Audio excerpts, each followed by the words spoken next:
Today we are going to discuss that how you can improve your writing skills in IELTS writing test. In this video we are going to discuss the 10 tips which going to help you in improve your writing skills. By following these tips, you can easily gain 7 to 8 bands in your IELTS reading test. जैसा कि आपको पता है कि जो आपका आइल्स writing का test होता है वो टाइम बेस्ड टेस्ट होता है। उसकी टाइमिंग कितनी होती है 1 आवर और यू कैन से 60 मिनट्स, और उस टाइम लिमिट में आपको 2 टेस्ट कंप्लीट करने होते हैं। एंड यहीं से आपको ये क्लियर हो गया कि आपका जो टाइम लिमिट है टेस्ट की वो फिक्स है। एंड इसी फिक्स टाइम में आपको कुछ ऐसा लिखना है अपने राइटिंग टेस्ट में जिससे आप इजीली ज़्यादा बैंड गेन कर सकें। एंड इस वीडियो में जो मैं आपको टिप्स बताने जाऊंगी उनकी हेल्प से आप इजीली अच्छे मार्क्स से अच्छे बैंड गेन कर सकते हैं। तो चलिए वीडियो को स्टार्ट करते हैं। Tip number first, do not use contractions. Simply contractions का मतलब क्या होता है कि जब आप अपने वर्ड्स को शॉर्ट फॉर्म में लिखते हो। फॉर एग्जाम्पल, कैन नॉट को can't, do not don't, should not shouldn't etcetera, ये सभी वर्ड्स के हैं यहाँ पे कॉन्ट्रैक्शंस। जैसा कि आपको पता कि आप अपनी डेली लाइफ में कम्युनिकेशन में इन सभी वर्ड्स इन कॉन्ट्रैक्शन का यूज़ करते हैं, but in IELTS writing test आपने इन सभी कॉन्ट्रैक्शंस को बिल्कुल भी यूज़ नहीं करना। क्यों? क्योंकि जब आप इन कॉन्ट्रैक्शंस को यूज़ करते हो तो आपकी राइटिंग काफ़ी सिंपल लगती है, ठीक है। बट आपकी राइटिंग कैसे होनी चाहिए?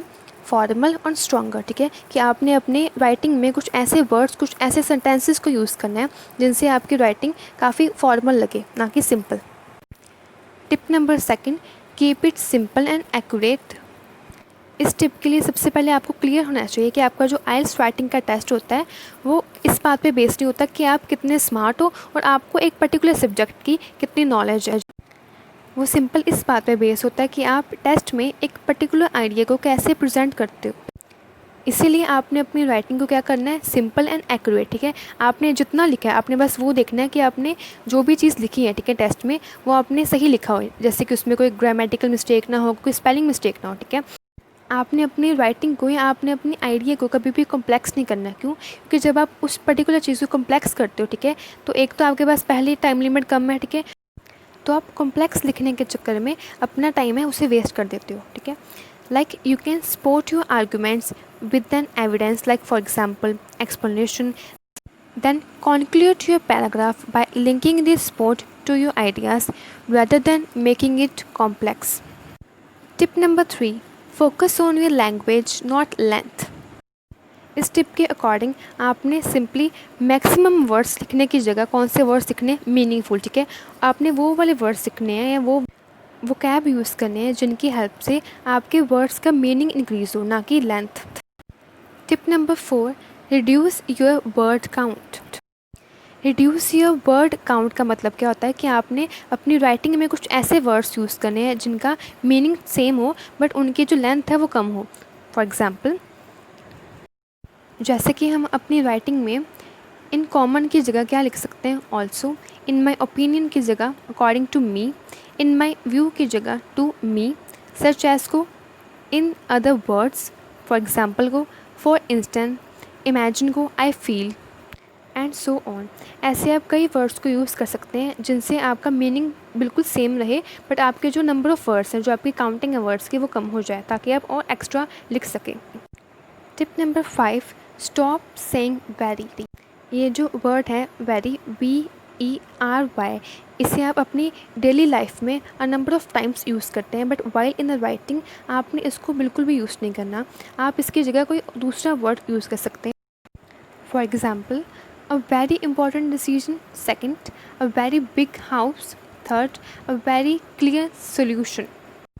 आप इन तीनों सेंटेंसेस को ऐसे भी लिख सकते हैं। First, a crucial decision, second, a massive house, third, N obvious solution. But अगर आपको स्ट्रॉन्ग वर्ड्स नहीं याद देन आप इसे ऐसे भी लिख सकते हैं। First, an important decision, second, a big house, and third, a clear solution. Tip number 6, use strong verbs. जैसा कि आपको पता कि हमने अपने सेंटेंसेस में वर्ब तो यूज़ करनी है बट अगर आप वो वर्ब्स, ठीक है, काफ़ी स्ट्रॉन्ग वर्ब्स को चूज़ करते हैं दैन आपकी राइटिंग काफ़ी अच्छी लगती है एंड आप इजीली ज़्यादा मार्क्स गेन कर सकते हैं। देखिए, for example, he went around the world, इसको हम कैसे लिख सकते हैं? He travelled around the world. Second sentence, get an offer from a company or university. Receive an offer from a university. Tip number 7, avoid word repetition.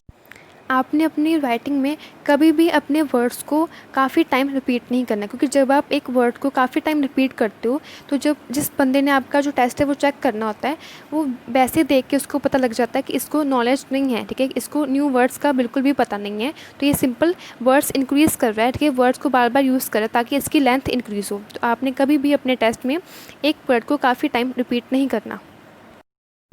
Tip number 8, read write material.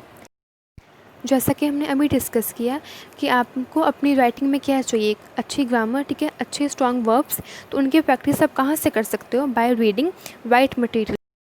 क्योंकि जब आप एक अच्छा material है, अच्छी books के, अच्छी कोई भी आर्टिकल को रीड करते हो, तब वहाँ आपको न्यू वोकैब पता लगते हैं, ठीक है, आपको कुछ न्यू वर्ड्स पता लगते हैं, उनका मीनिंग आपको पता लगता है, प्लस आपको सेंटेंस फॉर्मेशन पता लगती है, एक्सेट्रा, ये सभी चीज़ें आपको पता लगती हैं।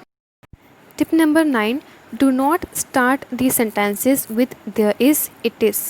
जब आप अपने सेंटेंसेस को देयर इज़ या इट इज़ से स्टार्टिंग करते हो तो वो सेंटेंसेस काफ़ी बच्चों वाले लगते हैं, ठीक है। एंड जब आप अपनी आइल्स का स्पेशली टेस्ट दे रहे हो राइटिंग का, तो वहाँ आपने ऐसी गलती बिल्कुल नहीं करनी। आपने अपने सेंटेंसेस को कभी भी देयर इज़ या इट इज़ से स्टार्ट बिल्कुल नहीं करना, उसकी जगह आप इन्हें दूसरे वे से भी स्टार्ट कर सकते हैं, जैसे कि for example sentence first, there are two possible solution for the government to choose from, and इस सेंटेंस को आप ऐसे भी लिख सकते हो, the government should choose between two possible solutions. Next sentence second, it is important to introduce new policy, and आप इसे ऐसे भी लिख सकते हो, introducing a new policy is important.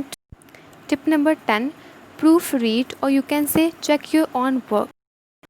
एक पर्टिकुलर आंसर या एक पर्टिकुलर टेस्ट को कंप्लीट करने के बाद आपका मेन स्टेप क्या होता है कि आपने उस जो भी उस आंसर में लिखा है, ठीक है, आपने उसको दोबारा से क्या करना है, रीचेक करना है, सो दैट कि आपकी कोई गलती रह ना जाए, जैसे कि कोई ग्रामेटिकल मिस्टेक होगी, कोई स्पेलिंग मिस्टेक होगी, ऐसी कोई भी मिस्टेक से आपके मार्क्स कम ना हो जाए।